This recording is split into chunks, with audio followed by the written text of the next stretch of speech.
अग्नि पुराण, ये नाम सुनते ही दिमाग में सबसे पहले क्या आता है? मुझे तो लगता है आग, कोई रहस्यमयी पूजा पाठ या शायद कोई बहुत ही मुश्किल पुरानी सी किताब। लेकिन हमारे पास जो स्रोत है वो एक बिल्कुल अलग ही कहानी बताते हैं। मतलब ये सिर्फ एक धार्मिक ग्रंथ नहीं है, बल्कि ज्ञान का एक पूरा का पूरा यूनिवर्स है। बिल्कुल। इसे यूं ही पुराणों का विश्वविद्यालय नहीं कहा जाता। इसकी पूरी बनावट ही एक दिलचस्प बातचीत पर आधारित है, अग्निदेव और महान ऋषि वशिष्ठ के बीच। अच्छा। और इस बातचीत में ऐसा कोई विषय नहीं जो छूटा हो। धर्म, राजनीति, युद्ध, वास्तुशास्त्र, आयुर्वेद, साहित्य, ये एक एनसाइक्लोपीडिया की तरह है एक तरह से। तो आज की हमारी इस गहरी पड़ताल का मिशन यही है, ये समझना कि ये प्राचीन ग्रंथ सिर्फ पूजा पाठ की किताब क्यों नहीं है, बल्कि आज की जिंदगी के लिए भी एक प्रैक्टिकल गाइड कैसे हो सकता है। हम इसके पन्नों को पलटेंगे नहीं, बल्कि अग्निदेव और वशिष्ठ की उस बातचीत में शामिल होने की कोशिश करेंगे और देखेंगे कि हमें वहाँ क्या मिलता है। इसकी शुरुआत पढ़ते हुए जो बात मुझे सबसे ज्यादा हैरान कर गई वो थी इसकी भाषा। ये कोई धार्मिक आदेश नहीं लगता, बल्कि एक खूबसूरत कविता जैसा लगता है। हाँ। अग्निदेव ऋषि वशिष्ठ से वादा करते हैं कि वो उन्हें ब्रह्मांड का हर रहस्य समझाएंगे, और सबसे पहली और बड़ी बात जो वो कहते हैं वो ये है कि ब्रह्मा, विष्णु और महेश ये अलग अलग भगवान नहीं है। नहीं, वो कहते हैं कि ये एक ही परम शक्ति के 3 रूप हैं। हाँ। और यही हमें अद्वैत वेदांत की एक झलक मिलती है। ये सुनने में बहुत भारी शब्द लगता है, पर इसका आइडिया बहुत सिंपल है। कैसे? सोचिए, जैसे सोने से झुमके, हार और कंगन बन सकते हैं, दिखने में सब अलग हैं, पर असल में सब सोना ही है। बिल्कुल वैसे ही ये ग्रंथ कहता है कि इस दुनिया में सब कुछ, दिखने में कितना भी अलग क्यों ना हो, उसका स्रोत एक ही है। ये एक बहुत ही गहरी और यूनिफाइंग सोच है। सही बात है। और फिर अग्निदेव वेदों का वर्गीकरण करते हैं, लेकिन जिस तरह से वो करते हैं वो किसी लिस्ट जैसा नहीं लगता। नहीं, बिल्कुल नहीं। वो इसे एक टूल किट की तरह पेश करते हैं। ऋग्वेद आपको बताता है कि प्रार्थना कैसे करनी है, यानी व्हाट टू से। अच्छा। यजुर्वेद सिखाता है कि उन प्रार्थनाओं को कर्म में कैसे बदलना है, मतलब हाउ टू एक्ट। सामवेद उनमें संगीत और भावना डालता है ताकि वो सिर्फ शब्द ना रहें। और अथर्ववेद वो एक तरह से उस जमाने की प्रैक्टिकल लाइफ गाइड है, दवाइयों से लेकर रोजमर्रा की मुश्किलों के समाधान तक। बेसिकली ये धर्म को जीवन से जोड़ने का तरीका है। इसके बाद एक बहुत ही कंट्रोवर्शियल टॉपिक आता है, वर्ण व्यवस्था। पर यहाँ जो लिखा है वो आज की हमारी समझ से बहुत अलग है। ये कहता है कि ब्राह्मण, क्षत्रिय, वैश्य या शूद्र होना जन्म से तय नहीं होता। हाँ, और ये पॉइंट बहुत जरूरी है। इन लेखों में जोर इस बात पर है कि आपका वर्ण आपके कर्म और स्वभाव से तय होता है। मतलब अगर किसी में ज्ञान और सिखाने की लगन है तो वो ब्राह्मण है, जिसमें रक्षा करने और नेतृत्व का गुण है वो क्षत्रिय। ये समाज को फ्लेक्सिबल और मेरिट बेस्ड रखने का एक विचार था, एक आदर्श था। लेकिन एक मिनट, क्या ये विचार असल में कभी लागू हो पाया?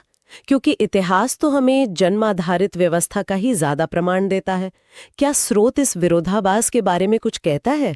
ये एक बेहतरीन सवाल है। स्रोत सीधे तौर पर इस पर टिप्पणी नहीं करता, लेकिन ये एक आदर्श समाज की रूपरेखा देता है।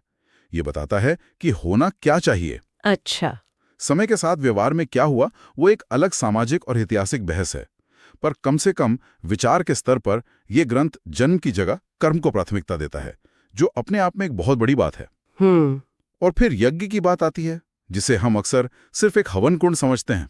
हाँ, मुझे भी यही लगता था, पर यहाँ इसका मतलब कहीं ज्यादा गहरा है। बहुत गहरा। यज्ञ सिर्फ आग में घी डालना नहीं है, ये एक प्रतीक है अपनी इच्छाओं, अपने अहंकार, अपनी बुराइयों को त्याग की उस अग्नि में जलाने का। वाह।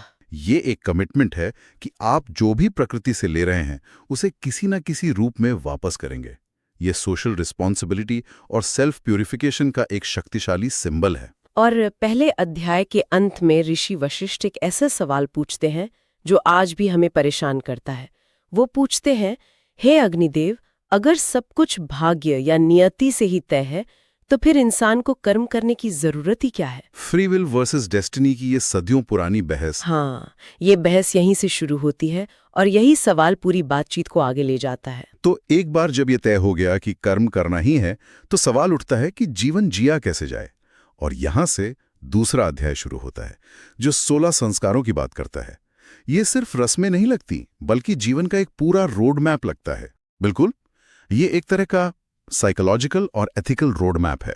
जो जन्म से पहले यानी गर्भाधान से शुरू होकर मृत्यु के बाद अंतिम संस्कार तक जाता है। हर संस्कार जीवन के एक नए चरण की शुरुआत है, जो व्यक्ति को मानसिक और सामाजिक रूप से उसके अगले रोल के लिए तैयार करता है। इसमें उपनयन संस्कार यानी जनेऊ पर काफी जोर दिया गया है। और जो बात मुझे चौंका गई वो ये थी कि ये सिर्फ ब्राह्मणों के लिए नहीं था। नहीं, और यही इस ग्रंथ की प्रगतिशील सोच है। इसमें कहा गया है कि शिक्षा और आत्मज्ञान का अधिकार हर उस व्यक्ति को है जिसमें जिज्ञासा है। अच्छा। आपकी योग्यता जन्म से नहीं बल्कि सीखने की आपकी इच्छा से तय होती है। ये उस युग के हिसाब से एक बहुत ही रैडिकल आइडिया है। और गृहस्थ आश्रम को तो जैसे सोसाइटी का फाउंडेशन बताया गया है। अक्सर हम सोचते हैं कि आध्यात्मिकता का मतलब घर-बार छोड़ देना है, पर ये ग्रंथ तो उल्टा कह रहा है। एकदम, ये कहता है कि गृहस्थ आश्रम ही बाकी तीनों आश्रमों ब्रह्मचर्य, वानप्रस्थ और सन्यास का आधार है। एक गृहस्थ ही है जो कमाता है, दान देता है, परिवार चलाता है और समाज की व्यवस्था को बनाए रखता है। वो सोसाइटी का इंजन है। धर्म का पालन करने के लिए जंगल जाने की जरूरत नहीं है। अपनी जिम्मेदारियों को ईमानदारी से निभाना ही सबसे बड़ा धर्म है। और एक और बात जो मुझे बहुत प्रैक्टिकल लगी, ये ग्रंथ उन लोगों के लिए भी रास्ते बताता है जो किसी वजह से कोई संस्कार नहीं कर पाते। ऐसा लगता है कि नियमों से ज्यादा नियत पर जोर है। हाँ, ये कठोर नियमों की किताब नहीं है। ये विवेक और परिस्थिति की समझ पर जोर देती है।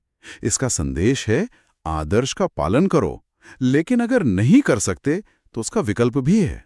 रास्ता बंद नहीं होता। तो इस अध्याय के अंत में ये सवाल मन में आता है, अगर जीवन के सारे पड़ाव इन संस्कारों से तय हैं, तो हमारी अपनी मर्जी कहाँ है? क्या हमारे फैसले सच में हमारे हैं या हम सिर्फ एक परंपरा को निभा रहे हैं?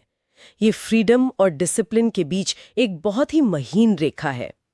तो एक बार जब व्यक्ति संस्कारों के जरिए खुद को तैयार कर लेता है, तो सवाल उठता है कि वो समाज में कैसे रहेगा, एक अच्छा समाज बनता कैसे है, और यहीं से बात राजधर्म और सामाजिक व्यवस्था पर आ जाती है। और राजधर्म की जो परिभाषा यहाँ दी गई है, वो आज के नेताओं को भी सुननी चाहिए। राजा कोई मालिक नहीं, बल्कि राष्ट्र का पिता, सेवक और रक्षक है। उसका पहला धर्म है न्याय और प्रजा का कल्याण, न कि सत्ता का सुख। न्याय प्रणाली के सिद्धांत तो कमाल के हैं। न्याय सबके लिए बराबर होना चाहिए और सजा का मकसद बदला लेना नहीं बल्कि सुधार करना होना चाहिए।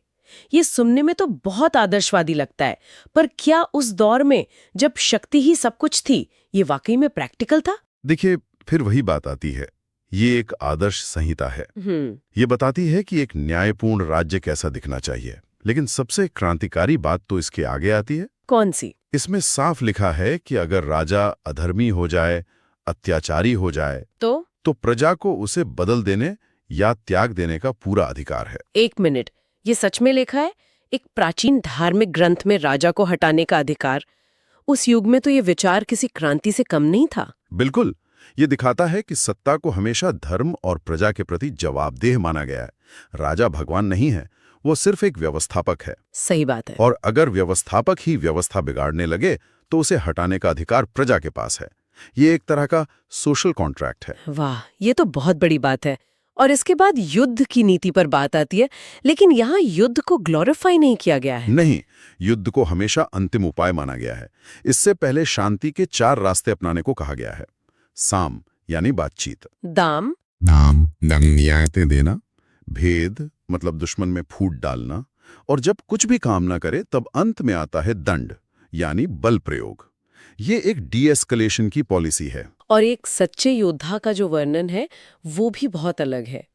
जीत का मतलब दुश्मन को मारना नहीं है। असली जीत अपने अंदर के दुश्मन यानी भय, क्रोध और लालच को जीतने में है। एक योद्धा कभी भी निहत्थे, सोए हुए या पीठ दिखाकर भाग रहे इंसान पर वार नहीं करता। अच्छा, ये एक तरह का उस जमाने का जेनीवा कन्वेंशन था, जो दिखाता है कि सम्मान और मानवता युद्ध से भी ऊपर थे। इसे युद्ध नीति नहीं, आत्मा की नीति कहा गया है। यही चीज एक योद्धा को एक हत्यारे से अलग करती है। तो इन दोनों अध्यायों का सार इस गहरे सवाल में छिपा है। जब लड़ने वाले दोनों पक्ष यह दावा करें कि वो धर्म के लिए लड़ रहे हैं, तो फिर सच का फैसला कौन करेगा? तलवार, भाग्य या किसी के मन की पवित्रता, तो समाज और युद्ध जैसे बाहरी विषयों के बाद चर्चा इंसान के अंदर की दुनिया यानी शिक्षा और ज्ञान पर आती है। हाँ, और अग्नि पुराण के हिसाब से सच्ची शिक्षा सिर्फ इन्फॉर्मेशन इकट्ठा करना नहीं है, वो तो आज गूगल भी कर देता है। सच्ची शिक्षा है आत्मा को जगाना, विवेक को जागृत करना। इसमें एक बहुत गहरी चेतावनी भी दी गई है। ज्ञान जब अहंकार बन जाए तो वो अज्ञान से भी ज्यादा खतरनाक होता है। और ये आज भी कितना सच है। हम इन्फॉर्मेशन एज में रहते हैं जहां कोई भी कुछ भी पढ़कर ज्ञानी बन सकता है, लेकिन ये ज्ञान अक्सर बहस जीतने या खुद को सही साबित करने के लिए इस्तेमाल होता है ना? बिल्कुल। न कि विनम्रता या सेवा के लिए।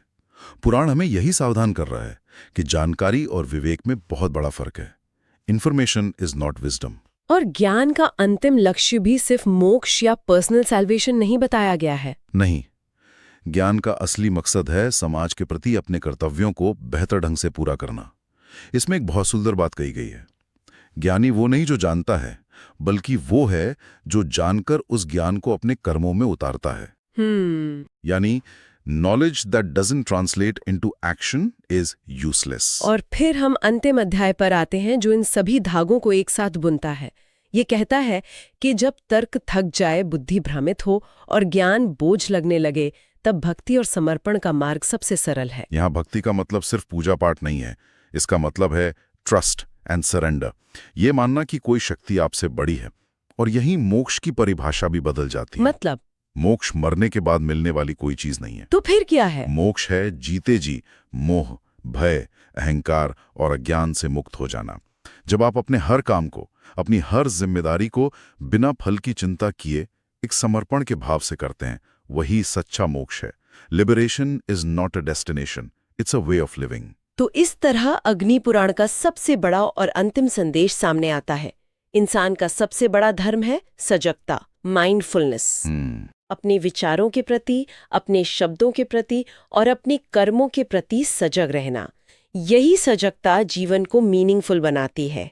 तो इस पूरी चर्चा का सार यही है कि अग्नि पुराण कोई पुरानी धूल भरी किताब नहीं है जिसे बस पूजा घर में रख दिया जाए। बिल्कुल नहीं। ये एक जिंदा गाइड है जो सेल्फ अवेयरनेस, सोशल रिस्पॉन्सिबिलिटी और एक बैलेंस लाइफ का रास्ता दिखाती है। और इससे कुछ बहुत ही प्रैक्टिकल सुझाव निकलते हैं जो आज भी अपनाए जा सकते हैं।